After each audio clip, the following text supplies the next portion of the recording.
Greetings and a warm welcome to this week's edition of 401k Real Talk. This is Fred Barstein, contributing editor at wealthmanagement.com's RPA Omnichannel and CEO at Trout, TPSU, and 401k TV. I review all of this week's stories and select the most important and interesting ones, providing open, honest, and candid discussion you will not get anywhere else. So let's get real.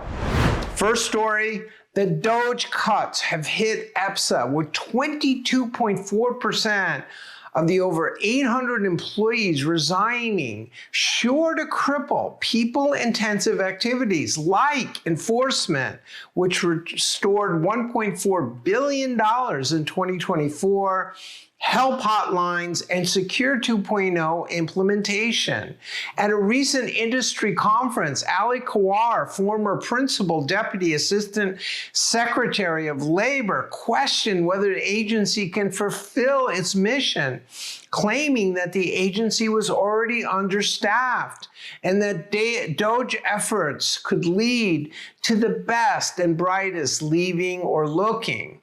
EPSA oversees over 800,000 retirement, 2.6 health, and another 514,000 other plans affecting 150 million U.S. citizens.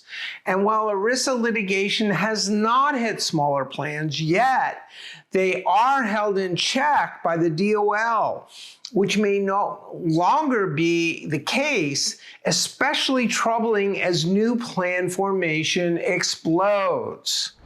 Next story, Pentegra suffered a whopping $39 million judgment in a rare jury trial, never mind the many millions spent defending, with the court finding several fiduciary breaches, including self-dealing, plan mismanagement, excessive fees, while knowingly receiving illegal payments.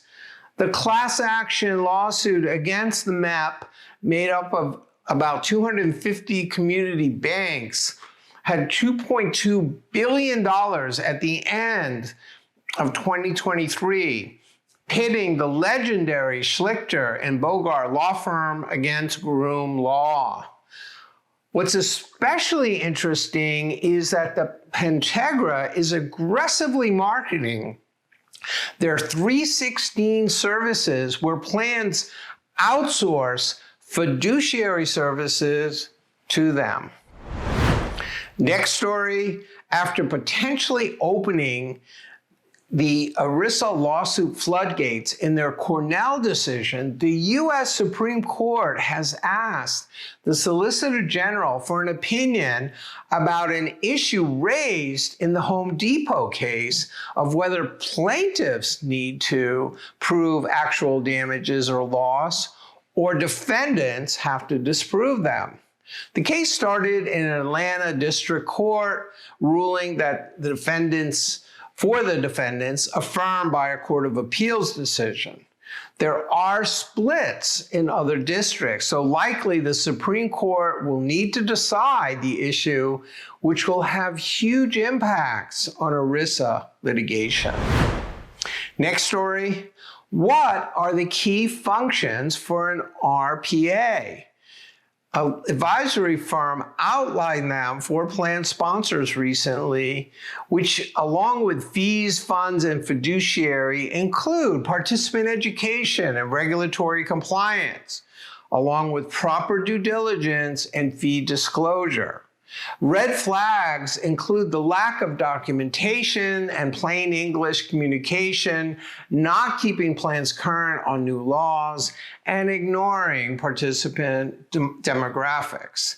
So while an RPA oversees all other vendors to make sure they are doing their job at a reasonable fee, and may also be tasked with helping participants with financial planning, not mentioned is who is watching the watchmen.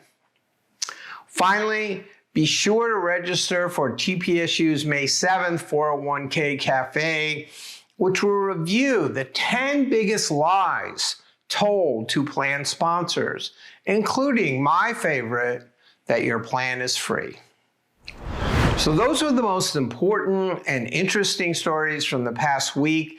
I listed a few others I thought were worth reading, covering UCLA professor Bernarci launches AI-powered generative population engine replicating field market research, and product partnership announcements including 401go partners with Heartland, Group IRA automates rollover processes for TPAs, Finch partners with K-Trade to provide access to payroll data, and Allianz report shows growing interest and lifetime income, and Morningstar debates whether PE will come to a 401k plan near you. Please let me know if I missed anything or if you'd like to comment.